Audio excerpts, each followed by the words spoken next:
now it's my pleasure to welcome Todd Bentley to the podium.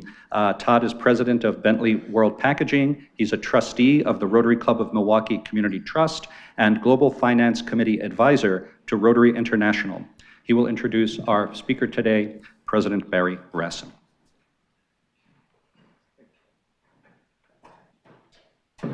Wow, tight quarters up here today. I have the distinct honor today of welcoming Barry Rassin, the 2018-2019 Rotary International President. I had the opportunity to first meet Barry in 2014 when he was then presidential aide to President Ravi. And serving on the Rotary International Finance Committee, I had the opportunity to get to know Barry a little bit over multiple meetings in Evanston. Rotary is lucky to have somebody of Barry's character and commitment as president of the organization. Barry is a 38-year Rotarian out of the Rotary Club of Nassau, New Providence, Bahamas. He's held multiple senior roles within Rotary. Presidential aide, obviously the current president, vice chair of the Rotary Foundation Board of Trustees, as well as multiple other roles. He also earned Rotary's highest honor, the Service Above Self Award, for leading Rotary's efforts after the 2010 earthquake in Haiti. Barry's career has been in medicine. He was the president of the Doctors Hospital Health Systems in the Bahamas after earning his MBA in Health and Hospital Administration from the University of Florida. In terms of my involvement in Rotary International, I had the privilege as an ordinary Rotarian to spend time in Evanston and really see a lot of the behind-the-scenes workings of Rotary, and two things really impressed me. One was the complexity, the talent, and the size of the Rotary International organization, and the other thing that really impressed me was the dedication of the senior Rotary leadership. And by senior, I don't mean old, I mean the accomplished volunteers that make this happen every single day. Rotary, 1.2 million members, give or take, 35,000 clubs in 200 countries around the world. They've got a staff of almost 600 very talented, dedicated employees who basically work day in and day out to support Rotary's mission and really further a lot of Rotary's initiatives.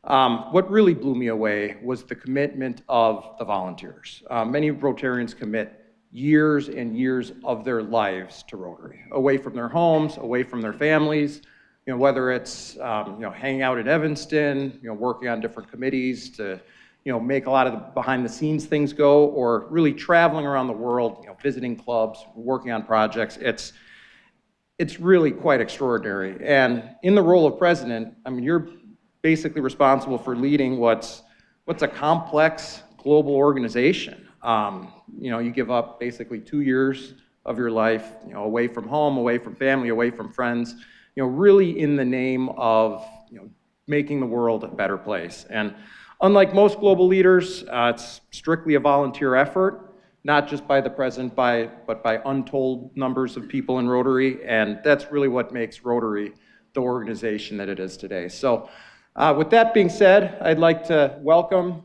President Barry Rassin. Please join me in welcoming him.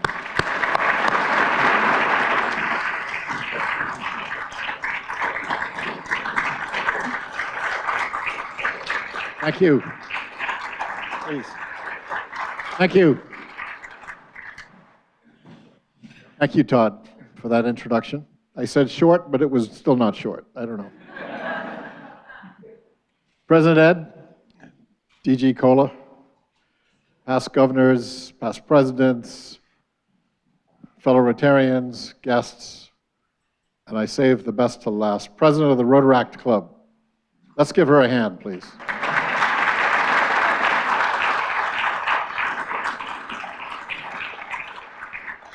You'll understand in a few minutes why I did that. I'm here today because I really want to make sure that you feel proud to be a Rotarian. You are part of an outstanding organization that does more for humanitarian service around the world than any other organization. You know about our Rotary Foundation, and many of you are here today so that we could recognize your recent donations to the foundation and we really appreciate what you're doing. And I want to tell you a little about what the foundation actually does. We know about polio. I'm sure you've heard the story. 1979, we eradicated polio in the Philippines. We went to WHO and said we could do this around the world if we worked together. WHO said, no, you can't. So we went to Cuba and we eradicated polio in Cuba. Went back to WHO and said, yes, we can. WHO said, you're right. Let's get together and make this happen. So in 1985, Rotary, UNICEF, CDC, and WHO got together and said, we are going to promise the children of the world we will eradicate polio. At that time, 350,000 people a year, mostly children, were getting polio. This year, we've had 27 cases of polio. From 350,000 to 27. Pretty good, right? When I ask questions, I love to get answers, by the way.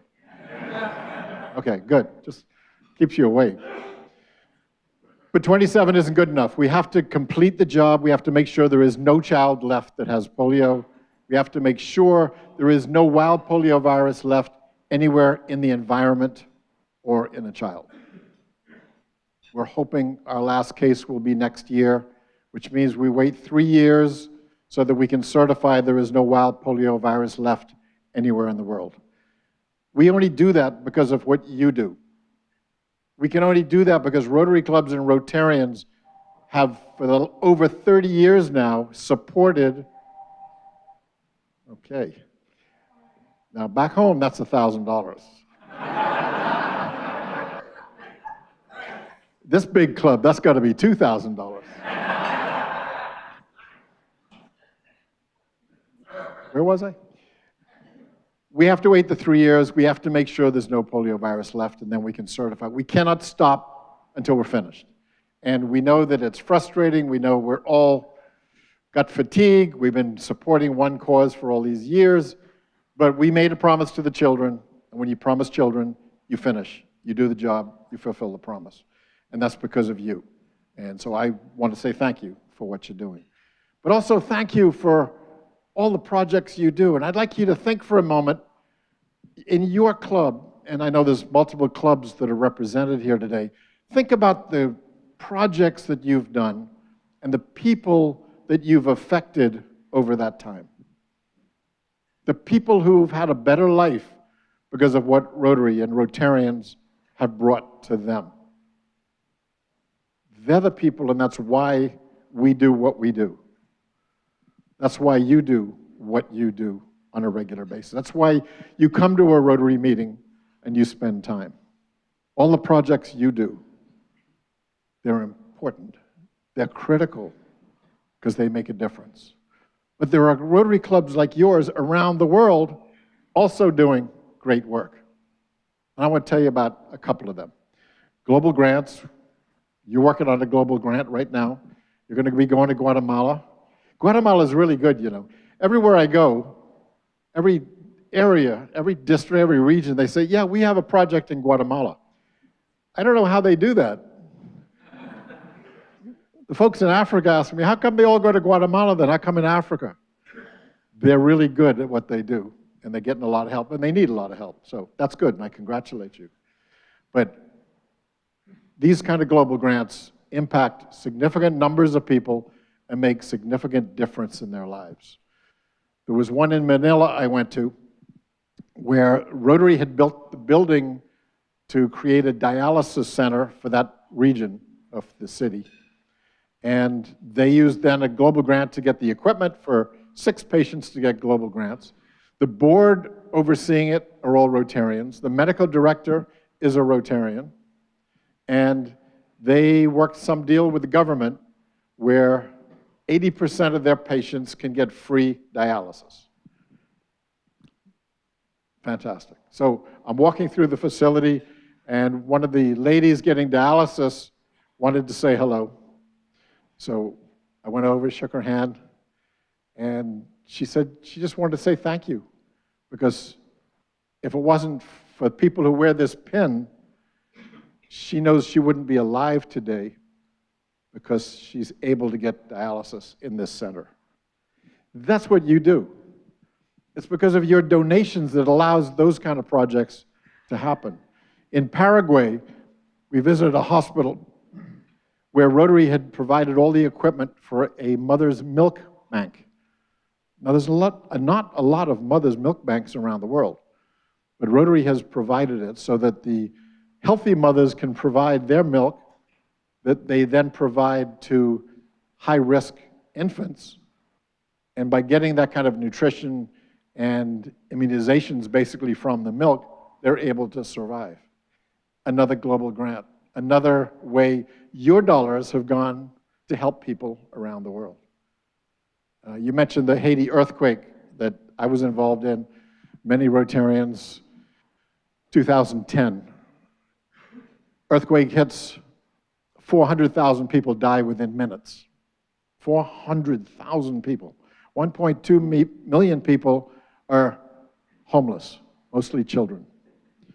What do you do when you have a problem and a challenge that big? But who was the first group to bring supplies into the country? Rotary. Why? Because Rotary had already arranged that when there's a disaster, and we're used to hurricanes, we expect them, didn't expect an earthquake. But because of the hurricanes, we gave all the assistant governors in the Caribbean a satellite phone. So they were able to contact immediately. And within minutes of the earthquake, we got a call from a doctor in Port-au-Prince, a Rotarian, who said, I've got 100 people living in and around my house I need medication and supplies for. Next morning, we sent the first plane of supplies to Haiti. We couldn't fly into Port-au-Prince because the airport was destroyed. And a few days later, the US military took over the airport, and they only allowed certain planes to come in. But it didn't matter because we're Rotary. A Rotarian owned a grass strip in Pignon, a couple-hour drive outside of Port-au-Prince. So we flew the plane into Pignon, landed on the grass strip. Another Rotarian put all the supplies in his truck, drove it into Port-au-Prince. We did that every single day for 45 days. We were able to provide support before anybody else could. You were providing that support. Over 60 countries in the Rotary world provided funds for us to do the 105 projects we did. Altogether, we raised $6.5 million. We changed lives. But one particular one always jumps out at us, and that's a program to help the midwives in Haiti. We had done basically all the areas of focus, nothing for maternal and child care. What can we do for you? We asked the midwives. They said, well, we need transportation because the mothers can't all come into the clinic. So, okay, we'll get you a Jeep. We got them a Jeep, got it into Haiti, painted it pink, of course, painted big rotary wheels on it, and we gave them the Jeep. And we didn't think much about it. It's transportation. But 2.5, 3 years later, we go back to visit the 105 projects. And we kept hearing stories about this pink Jeep. We didn't hear about the Jaipur limb for $500,000 that we providing lower limbs, or the clinics we built, or the 40 schools. We put 29,000 kids back to school. We didn't hear about any of that. We heard about the pink Jeep. If you're doing any projects, paint them pink. Anyway, we get to the midwives. So, how's the transportation? So, well, it's great, but we discovered something we didn't really expect. We believe that we've reduced maternal and infant mortality by 50%.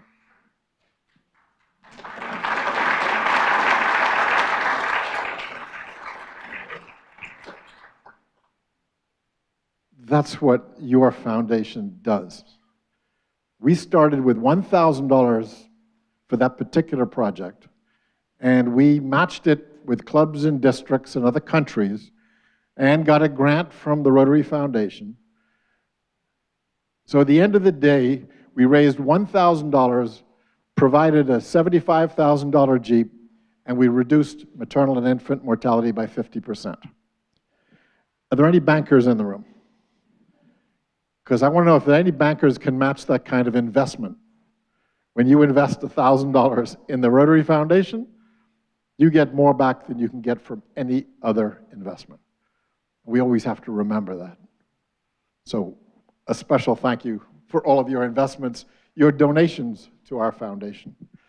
But Rotary is much more than just the foundation. It's what you do as a club. It's what we do around the world in our 36,000 clubs.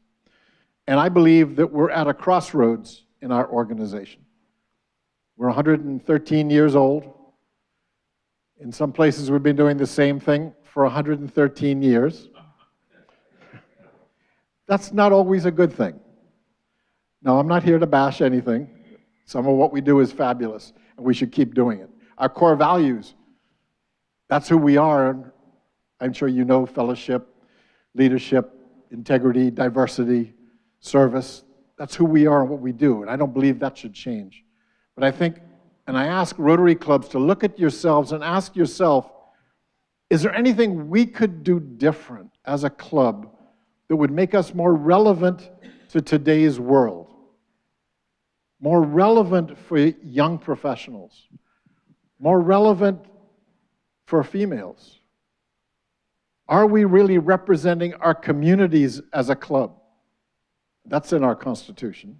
We should represent our community, which means age, means gender, means classification, means race, ethnicity. We should represent our community. And once we represent that community, that enables us to know what the needs are in the community so we can do and address all the appropriate and needed needs. But I think when you look around, and I'm going to use other countries as an example so I don't get in trouble today, but we have one country in the Rotary world that's average age of Rotary is 69.9. Now that really concerns me. We need to be replacing ourselves. We need to create succession so that young people are here to continue what we started. I see some laughter over here, so you're doing some averages, aren't you? Yeah. And by the way, that country dropped the average age by 5 years in 1 year with one simple new program. They asked every assistant governor to start 4 new clubs in 3 years. And they've already got 147 started. Just thought a little different how to do it. And it's about new clubs. You're going to hear more and more about the need to start new clubs in areas that we need to get the young professionals to join us. One of our goals this year is to double Rotaract. Now, in the United States, I have to tell you, is our weakest Rotaract country out of the 200 countries in Rotary. I go to other countries. I just came from Turkey. 3 districts in the country, and at each one I met with the Rotaractors. There's 50 Rotaract clubs, 47 Rotaract clubs, 64 Rotaract clubs in the district, in each one. They're vibrant, they're enthusiastic. When they took me to projects, they took me to the Rotaract projects. One of them was teaching leadership to new students in the university. That's what the Rotaractors were doing. Absolutely fantastic project. But we need to be thinking differently about Rotaract.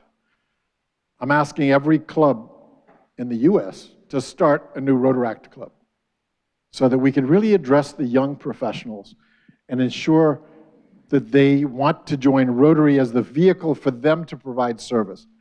When you ask, they'll tell you, yes, we want to do service. We want to do good things. We want to make our world better. But we want to do it less expensive. We don't want to go to boring meetings. We want our families involved. And we want to do a lot of good service, hands-on. The president of Rotaract, am I correct? She's not going to say no, right? So we have to think about that. How do we as a Rotary Club relate to what they want to make sure that we're relative? And if they want to join a Rotary Club, are we the club they want to join? One of the groups in Turkey I met with, and there was 100 Rotaractors in the room, and I love throwing it out to questions because Rotaractors are much more honest to me. And they're throwing the hard questions. One Rotaractor stood up and said, "Tell me why I should join Rotary." I mean, you'd think a Rotaractor would already know the answer to that. So I gave her some reasons. She said, "I'm not sold." She says, "I don't see a Rotary club that I want to join." Now, that's on us as Rotary clubs. We need to make sure that we are open to the young professionals of the world. We want to make sure that Rotary is the choice that they want to make. It means we have to think a little different, and we have to think, do we need to change something? Not everything, and not just for the sake of change, but something that makes us more relevant for today. So when I talk about change, I like to talk about flamingos. And I know some of you think I just lost my mind. And who's the gentleman who gave me this flamingo a little while ago? Thank you. I really appreciate that. Anybody seen the July Rotarian magazine? And there's one Rotarian in the room who actually has it in his pocket, has the December issue, right over here. I've asked that question everywhere I go. That's the first time somebody actually had one with them. That's impressive. That means he actually reads it. I hope you're reading the Rotarian. There's some good messages in there, especially in the December issue, because my letter talks about what I'm going to tell you right now. On the July cover was a picture of 2 people and 7 flamingos. Anybody remember that? Yeah, okay. The people aren't what's important on that picture. What's important to those 7 flamingos? And you saw, okay, good. Most people don't even notice. 6 flamingos are going in one direction, and 1 flamingo is going in the opposite direction. That 1 flamingo is fighting the crowd, trying to get through, struggling, but determined to go in that direction. What you don't see is the video that takes the next step, when slowly each of the other flamingos turn and also go in that direction. That was the flamingo of change. I'm asking every Rotary Club to ask yourselves, who in the club is the flamingo of change? Who could start thinking a little differently and thinking about what is the right direction for our club and our organization? Because it's not people like me who do and make the difference in Rotary. It's Rotary clubs do the work of Rotary. It's up to you to make it happen. Now, you know that our theme this year is to be the inspiration. That comes from a quote from Antoine de Saint-Exupéry, who said that if you want to build a boat, you don't start by collecting wood, cutting board, and assigning tasks. You start by awakening in the soul of your workers a longing for the vast and boundless sea. That's what we have to do in Rotary. We have to awaken in the soul of our Rotarians a longing for a better world, a longing for a world where our children have love, our children have food, our children have shelter, a longing for a world where our women get educated so they can educate their families, a longing for better economies and elimination of poverty, a longing for a better world. If each of us have that in our soul, that we want to make that difference, we want to change the world, then we are inspired and can inspire others to change our world. How many of you want to be the flamingo of change? All right, that's a good number. Thank you. This side of the room is much more changeful than this side. So one more thing I'd just like to talk about is the logo of the theme, which hopefully you know in your mind because I don't have a copy. The logo is a wave. Most people can see the wave. It's a big wave. My friends say I shouldn't have made a hurricane wave, being from the Bahamas, but you do those things for effect. So we have a wave, and the wave is a force of nature, just as Rotary is a force of nature to make positive change. Under the tip of the wave is the shape of a heart. That's because Rotary has heart. To the right, where you have the oranges and the reds, and by the way, these are all colors that come from the Bahamas and the Caribbean, the seas, the waters, the beaches, the sunsets, the sunrises. The shape on the right is the shape of a sail. That's because Rotary has direction. We're a force of nature with heart that has direction, but the direction comes from you. The direction of our organization can only come from the Rotary clubs around the world. And that's why it's so important what you do every week. You're the ones who set the course for the organization. So as I started, I came to say thank you today for all that you do. But just me saying thank you doesn't mean a whole lot. So I want to bring you a thank you from a special young man that Esther and I met while we were in Malawi. We went to a school, 4,000 students and 38 teachers. The mathematicians know that means a lot of classrooms have 200 students in them. Esther kind of broke away from the crowd, and I lose my wife a lot. I don't know what it is. But so I turned around and I went looking for her to find out where she went. She disappeared into one of these classrooms. And there she was standing in the middle of the room, surrounded by 200 happy, laughing, good kids, appreciating what they did have. There's no chair in this classroom. There's no desk. There's no blackboard. There's 200 happy students. For us, that's heartbreaking. For them, they appreciate they are getting an education. So I was watching this amazing sight when one little fella comes over to me, 11 years old, 12 years old, and he points to my Rotary pin, and he said, "I know that some people who wear that pin brought us fresh water to drink by drilling a well." And that's why we were there, is because the Rotarians were showing us their global grant project. And so this little boy wanted to say thank you because we have fresh water. And he wanted to say thank you because they also built 2 toilets. 4,000 students, 2 toilets. Again, heartbreaking, but for him, we have 2 toilets. And he said, "I know that it wasn't just the people here who wear that pin. There was also people in other countries who wore that pin who helped them to do this." He says, "I'll never see them, but would you please say thank you to them for me?" And that's why I'm here. That's why I'm a Rotarian. And I want to say thank you from this little 11-year-old from Malawi who appreciates that for the first time he has fresh water to drink and a toilet to use because of what you do to support your foundation. I thank you, and I thank you for listening today.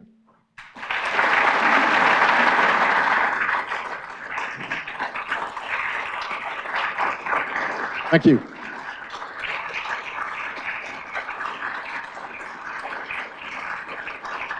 Thank you.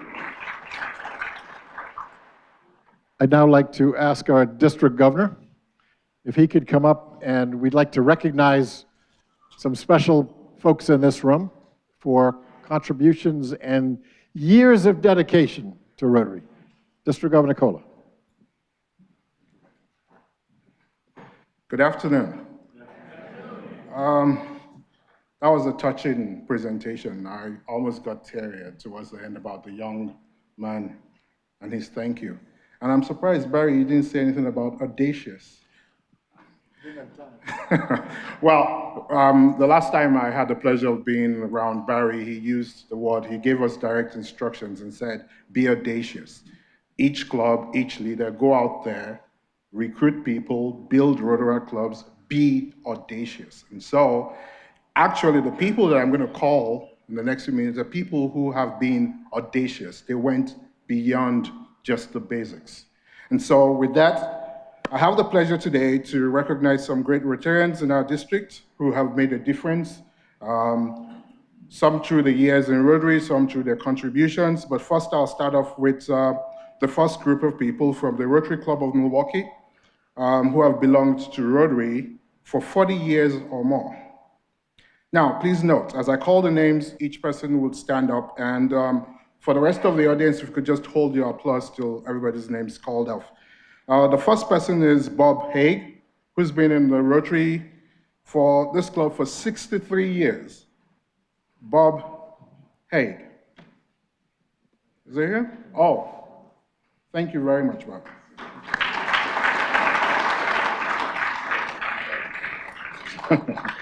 Charlie James, 60 years.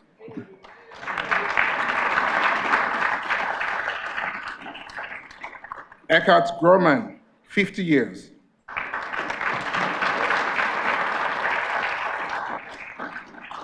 Paul Meyer, 49 years as a member, and also 49 years of perfect attendance.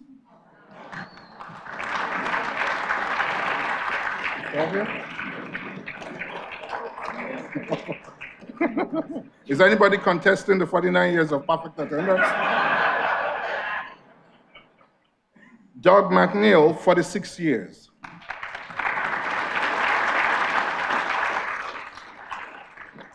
John Rouser, 45 years.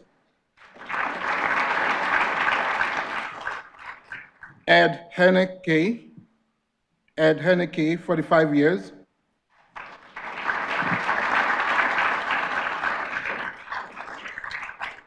Dixon Benz, 43 years.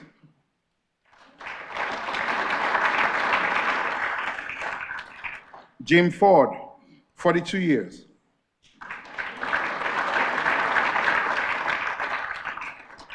Judge Solverson, 41 years.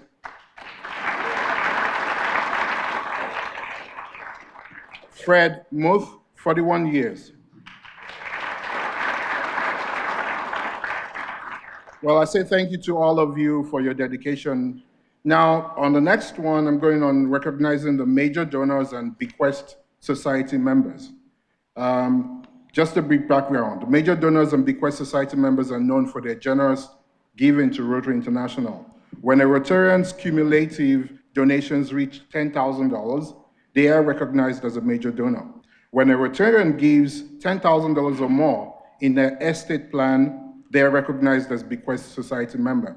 So now, please this time, I'm gonna call off the names right back to back. Please hold your applauses, but I'm gonna start with first person, Steve Affelt, Mary Burr, Tom and Linda Call, PDG Ted and Kathy Gerzinski, PDG Tammy Coop. If you could stand, that would be great so we can see, they can admire your wonderful work. Thank you. PDG Rick Lutke, John Madsen, Kay Nolan, PDG Nancy Rhodes, who's absent today, PDG Mary Sizer, and PDG Catherine Zimmerman. Could you please give them an applause?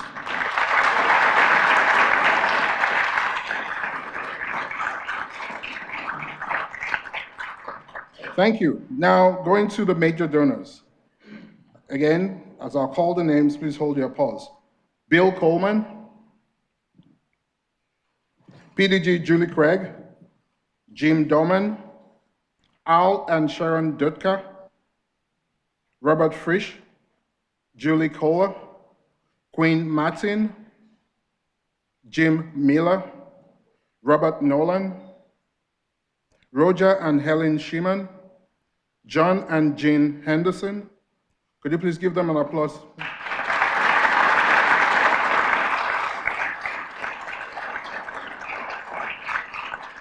Thank you. Finally, I'm going to call on the Bequest Society members. Again, same scenario, hold applause till call. First, Rob Bassett, Don Decker, PDG Rick Deeby, Hebe Hazlett, John Cramp, Brian Monroe, PDG Angela Resta, Steve and Karen Shibline. Applause.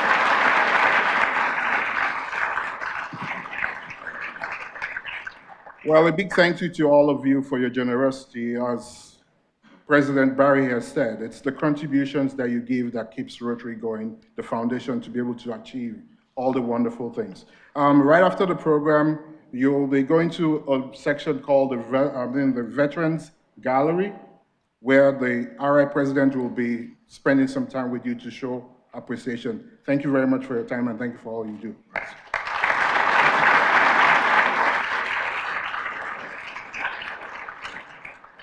Just want to give a special thank you to all of those individuals. Thank you for being here. Thank you for your support. Those members who've been in Rotary over 40 years. I got 2 years to go. I'll catch you if I can. But thank you. Those years of dedication, that's what we've done in Rotary to be able to make our world a better place. We could touch people because of what you've done. And that's why I asked you when I started to think about all the projects you've been involved with, all the people you've helped over all those years. And there's an expression in Africa that always comes to mind. When you pick up a rock, you touch the past. When you pick up a flower, you touch the present. But when you change a life, you change the future. And all these people we just said, and all these people in this room, you touched so many lives, and you've changed so many futures. That's why our world is going to be a better place for Rotary and for what you do. Thank you very much.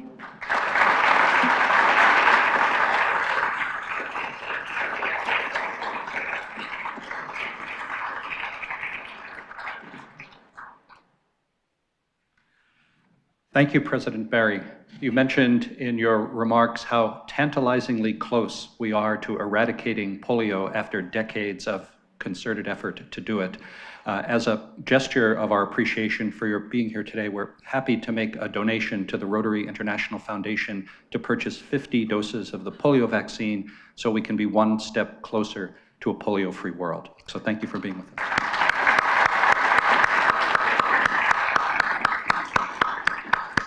We also have for you one of our swanky Rotary Club of Milwaukee connecting mugs that you can add to your likely gigantic pile of Rotary swag.